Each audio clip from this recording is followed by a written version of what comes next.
ನಿನ್ನೆ ಹಾಸನ ಬಿರುಗಾಳಿ ಎಬ್ಬಿಸ್ಬಿಟ್ಟು ಬಂದಿದ್ದಾರೆ. ಈಗ ಮಂಡ್ಯ ಜಿಲ್ಲೆನಲ್ಲೂ ಬಿರುಗಾಳಿ ಎಬ್ಬಿಸ್ಲಿಕ್ಕೆ ಬಂದಿದ್ದಾರೆ. ಮಾಡ್ಬೋದು, ಅವರವ್ರ ಕರ್ತವ್ಯ ಅಲ್ವಾ. ಬರಬೇಡಿ ಅಂತ ಹೇಳೋಕ್ಕಾಗತ್ತಾ? ಟಾರ್ಗೆಟ್ ಅವ್ರು ಮೊದಲಿಂದ ಹೇಳ್ತಾನೆ ಇದ್ದಾರಲ್ಲ. ಹಾಸನ ಮಂಡ್ಯ ಕ್ಷೇತ್ರ ಎರಡನ್ನೂ ಈ ಸಲ ಸೋಲಿಸಲೇಬೇಕು. ಸೂರ್ಯ ಚಂದ್ರ ಈ ಭೂಮಿ ಮೇಲೆ ಹುಟ್ಟೋದು ಎಷ್ಟು ಸತ್ಯವೋ ಅಷ್ಟೇ ಸತ್ಯ. ಹಾಸನ ಮತ್ತು ಮಂಡ್ಯ ಸೋಲ್ತಕ್ಕಂಥದ್ದು ಅಂತಕ್ಕಂಥ ಆಗಲೇ ಆದೇಶ ಮಾಡಿಬಿಟ್ಟಿದ್ದಾರೆ. ಸೂರ್ಯಚಂದ್ರರಿಗೂ ಆದೇಶ ಮಾಡಿದ್ದಾರೆ.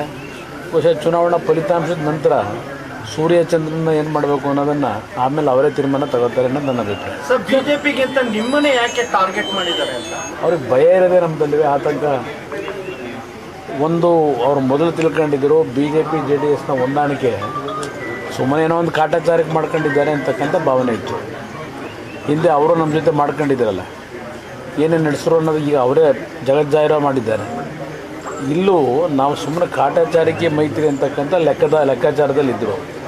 ಆದರೆ ಇವತ್ತು BJP JDSನ ಮೈತ್ರಿ ಪಕ್ಷದ ತಳಹಂತದ ಕಾರ್ಯಕರ್ತರಿಂದ ರಾಷ್ಟ್ರ ಮಟ್ಟದ ನಾಯಕರವರೆಗೆ ಸೌಹಾರ್ದಯುತವಾದಂಥ ಒಂದು ಸಂಬಂಧಗಳು ಮತ್ತು ಈ ಮೈತ್ರಿಯ ಗಟ್ಟಿತನ ಏನಿದೆ ಇದು ನೋಡಿದ ನಂತರ ಸ್ವಲ್ಪ ಅವರಿಗೆ ಆತಂಕ. ಕುಮಾರಸ್ವಾಮಿ ಇಂಥ ಒಂದು ರೀತಿಯಲ್ಲಿ ಈ ಒಂದು ಮೈತ್ರಿಯ ಹೊಂದಾಣಿಕೆ ಮಾಡಿರ್ತಕ್ಕಂಥದ್ದೇ ನಮ್ಮ ಮೇಲಿರ್ತಕ್ಕಂಥ ಜನತಾದಳದ ಮೇಲೆ ಅವರಿಗೆ ಆತಂಕವೂ ಇದೆ, ಆಕ್ರೋಶವೂ ಇದೆ. ಕಾಂಗ್ರೆಸ್ ಒಂದು ಜಾಹೀರಾತು ಕೊಡ್ತಾ ಇದ್ದಾರೆ, ಚೊಂಬನ್ನು ಕೊಟ್ಟು ಇದು BJP ಕೊಟ್ಟದ್ದು, ಇದನ್ನು ವಾಪಸ್ ಕೊಡಬೇಕು ಅನ್ನುವಂಥದ್ದು ಮತದಾರರಿಗೆ ಸಂದೇಶ. ಇದು BJP ಚೊಂಬು ಕೊಟ್ಟಿರೋದಲ್ಲ. ಕರ್ನಾಟಕ ರಾಜ್ಯದಲ್ಲಿ BJP ಆಡಳಿತ ಇದ್ದಾಗಲೂ ಕರ್ನಾಟಕದ ಟ್ರೆಷರಿ ಖಜಾನೆ ಸಂಪದ್ಭರಿತವಾಗಿತ್ತು. ಕೋವಿಡ್ ಪೀರಿಯಡ್ ಹಂತದಲ್ಲೂ ಅಭಿವೃದ್ಧಿಗೆ ಕೊರತೆ ಆಗಲಿಲ್ಲ. BJP ಸರ್ಕಾರ ಆಡಳಿತದಲ್ಲಿದ್ದಾಗ ಕೆಲವು ಲೋಪದೋಷಗಳ ಬಗ್ಗೆ ಇವರು ಅಪ್ರಚಾರ ಮಾಡ್ಕೊಂಬಂದಿದ್ದು ಒಂದು ಭಾಗ ಇರಲಿ. ಆದರೆ ಆ ಲೋಪದೋಷಗಳ ನಡುವೆನೂ ಕರ್ನಾಟಕ ರಾಜ್ಯದ ಖಜಾನೆ ಭಾಗ್ಯಲಕ್ಷ್ಮಿ ತುಂಬಿ ತುಳುಕ್ತಾ ಇದ್ಲು.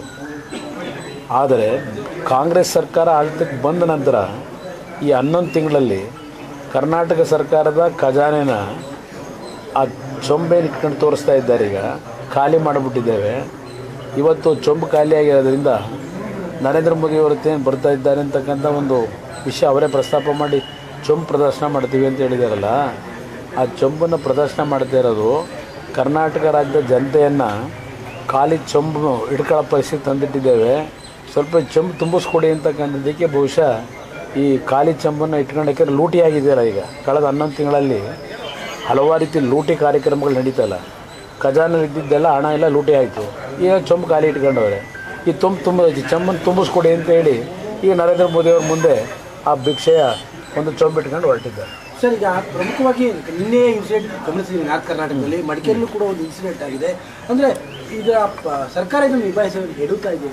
ಇದು ನಿಭಾಯಿಸ್ಲಿಕ್ಕೆ ಎಡುವುದಲ್ಲ, ಇದು ಒಂದು ವರ್ಗವನ್ನು ಸಂಪೂರ್ಣವಾಗಿ ಓಲೈಕೆ ಮಾಡ್ತಕ್ಕಂಥ ಒಂದು ಸರ್ಕಾರದ ನೀತಿ. ಇದು ಅದು ಒಂದು ವರ್ಗ ಓಲೈಸ್ಕೊಳ್ಳೋದು ಬೇರೆ.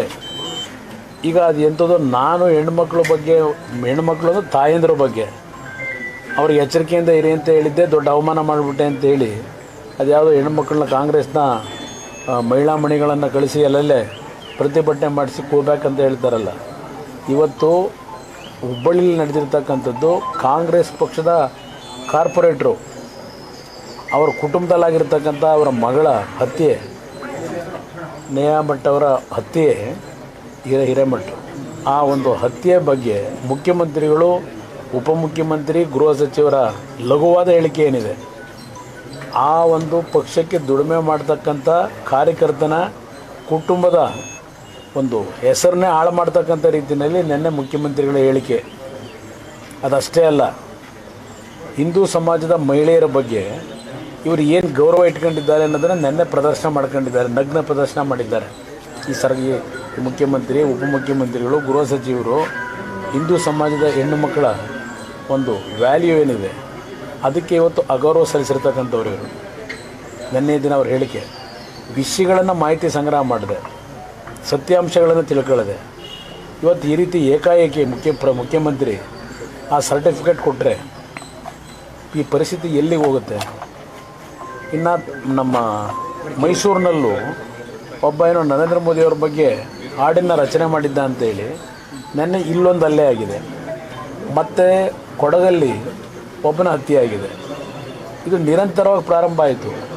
ಅದು ಅಷ್ಟೇ ಅಲ್ಲ, ಕಲಬುರಗಿನಲ್ಲಿ ಗ್ರಾಮ ಪಂಚಾಯಿತಿಯ ಉಪಾಧ್ಯಕ್ಷೆ, ಆ ಕುಟುಂಬದಲ್ಲಿ 4 ಜನ ರಾತ್ರಿ ಮನೇಲಿ ಮಲಗಿದ್ದವ್ರನ್ನ ಇವತ್ತು ಹತ್ಯೆ ಮಾಡ್ತಾರೆ ಅಂದರೆ ಈ ಸರ್ಕಾರ ಎಷ್ಟು ಮಟ್ಟಿಗೆ ಜನಸಾಮಾನ್ಯರಿಗೆ ರಕ್ಷಣೆ ಕೊಡ್ಬೋದು, ಈ ಸರ್ಕಾರದ ಬಗ್ಗೆ ಜನಗಳಲ್ಲಿ ಯಾವ ಭಾವನೆ ಬರ್ಬೋದು, ಇದು ಇರತಕ್ಕಂಥ ಪ್ರಶ್ನೆ. ಅಲ್ಲ, ಹೋಮ್ ಮಿನಿಸ್ಟರ್ ಹೇಳ್ತಾರೆ ನಿಮ್ಮ ಕಾಲದಲ್ಲಿ ನಡೆದಿಲ್ವಾ ಅಂದರೆ?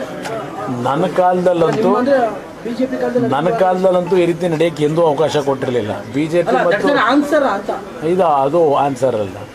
ನಾನು ಗೃಹ ಸಚಿವರಿಗೆ ಹೇಳ್ತೇನೆ, ನಿಮ್ಮ ಕಾಲದಲ್ಲಿ ನಡೆದಿರಲಿಲ್ವಾ ಅಂತ ಹೇಳಿ ಮಾತಾ ಏನಾಡ್ತೀರಿ? ಅವ್ರು ಸರಿಯಾಗಿ ನಡೆಸ್ತಿಲ್ಲ ಅಂತಲೇ ತಾನೇ ನಿಮಗೆ ಕೊಟ್ಟಿರೋದು ಅಧಿಕಾರ ನಿಮಗೆ, ಅದಕ್ಕೋಸ್ಕರ ತಾನೇ ಸರಿಪಡಿಸಿ ಅಂತ ಹೇಳಿ ಅದನ್ನು ಕಾರಣ ತೋರಿಸ್ಕೊಂಡು ಇಲ್ಲಿ ಪ್ರತಿನಿತ್ಯ 5-10 ಹತ್ಯೆ ನೀವು ಟಿ ವಿಲಿ ತಾಕ್ಬಿಟ್ಟು ನಾನು ಭಾಳ ಸಲ ಹೇಳಿದ್ದೇನೆ, ಬಹುಶಃ ವಿಧಾನಸಭೆಯಲ್ಲೂ ಹೇಳಿದೆ. ಹಿಂದೆ ಮಾಧ್ಯಮಗಳಲ್ಲಿ ರಾತ್ರಿ 10 ಗಂಟೆ ಮೇಲೆ ಮಕ್ಕಳು ಮಲಗದ ಮೇಲೆ ಕ್ರೈಮ್ ರಿಪೋರ್ಟ್ ಅಂತಲೇ ಏನೋ ತೋರಿಸೋರಿ. ಈಗ ಬೆಳಗ್ಗೆ 6 ಗಂಟೆಗೆ ಪ್ರಾರಂಭ ಆಗೋಯ್ತದೆ ಕ್ರೈಮ್ ರಿಪೋರ್ಟು. ಆ ಪರಿಸ್ಥಿತಿ ಈ ರಾಜ್ಯವನ್ನು ಈ ಸರ್ಕಾರ ತಂದಿಟ್ಟಿದೆ. ಸರ್, ಇವತ್ತು ಸುಮಲತಾ ಮೈಸೂರಿನಲ್ಲಿ ಪ್ರಚಾರ ಮಾಡ್ತಾ ಇದ್ದಾರೆ, ತಮ್ಮ ಪರವಾಗಿ ಪ್ರಚಾರ ಮಾಡ್ತಾರೆ. ಇಲ್ಲ, ಅವ್ರು BJPಯ ಪಕ್ಷಕ್ಕೆ ಸೇರ್ಪಡೆ ಆಗಿದ್ದಾರೆ. ಅಧಿಕೃತವಾಗಿ BJPಯ ನಾಯಕರು ಅವರಿಗೆ ಎಲ್ಲೆಲ್ಲಿ ಪ್ರಚಾರಕ್ಕೆ ಹೋಗಬೇಕು ಅಂತಕ್ಕಂಥದ್ದನ್ನು ಸೂಚನೆ ಕೊಡ್ತಾರೆ, ಅದನ್ನು ಪಾಲನೆ ಮಾಡ್ತಾರೆ. ತಮ್ಮ ಕ್ಷೇತ್ರದಲ್ಲಿ ನಮಗೂ ಕೊಡ್ಬೋದು, ಇನ್ನೂ 4 ದಿವಸ ಇದೆಯಲ್ಲ.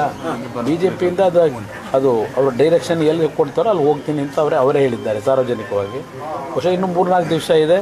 BJP ನಾಯಕರು ಮಂಡ್ಯಗೂ ಬರ್ತಕ್ಕಂಥದ್ದಕ್ಕೆ ಸೂಚನೆ ಕೊಡ್ಬೋದು. ಇನ್ನೂ ಡೇಟ್ ಫಿಕ್ಸ್ ಆಗಿದೆ, ನನಗಿನ್ನೂ ಸೂಚನೆ ಬಂದಿಲ್ಲ. ನೋಡಿ, ಗುರುಗಳ ಭೇಟಿ ಅಷ್ಟೇ. ನಾನು ಮೈಸೂರಿಗೆ ಬಂದಾಗ ಗುರುಗಳನ್ನು ಭೇಟಿ ಮಾಡಿ ಅವರ ಆಶೀರ್ವಾದ ಪಡೆಯೋದು ಒಂದು 30-40 ವರ್ಷದಿಂದ ನಮ್ಗೆ ನಿರಂತರವಾಗಿ ನಡೆದಿದೆ. ಅದೇ ರೀತಿಯಲ್ಲಿ ಇವತ್ತು ಸಹ ಇಲ್ಲ. ನಾನು ಮೊನ್ನೆ ಚುಂಚನಗಿರಿ ಕ್ಷೇತ್ರದ ನಮ್ಮ ಮಠಾಧೀಶರನ್ನು ಭೇಟಿ ಮಾಡಿದಾಗಲೂ ಒಂದು ಮಾತು ಹೇಳಿದ್ದೆ, ಗುರುಗಳನ್ನು ರಾಜಕೀಯವಾಗಿ ಗೆಳೆಯಲ್ಲ, ಅವ್ರನ್ನ ದುರ್ಬಳಕೆ ಮಾಡ್ಕೊಳ್ಳಲ್ಲ ಅಂತ. ಇಲ್ಲೂ ಹೇಳೋದಷ್ಟೇ, ಸುತ್ತೂರು ಕ್ಷೇತ್ರ ನಮ್ಮ ತಂದೆಯವರ ಕಾಲದಿಂದ ಈ ಕ್ಷೇತ್ರಕ್ಕೆ ಭಕ್ತಿ ಇಟ್ಕೊಂಡು ಬಂದಿರತಕ್ಕಂಥದ್ದು. ನಮಗೂ ಅವ್ರು ಕಲಿಸಿರ್ತಕ್ಕಂಥದ್ದು ಅದೇ ವಿಷಯನೇ, ಭಕ್ತಿ. ಸುತ್ತೂರು ಮಠದ ಬಗ್ಗೆನೂ ಗೌರವ ಇರಬೇಕು ಅಂತ ನಾವು ಮೈಸೂರಿಗೆ ಬಂದಂಥ ಎಲ್ಲ ಸಂದರ್ಭದಲ್ಲೂ ಗುರುಗಳನ್ನು ಭೇಟಿ ಮಾಡಿ ಆಶೀರ್ವಾದ ಪಡೆಯತಕ್ಕಂಥದ್ದು ನಮ್ಮ ದಿನನಿತ್ಯದ ಡ್ಯೂಟಿ. ಇಲ್ಲಿ ಬಂದಾಗ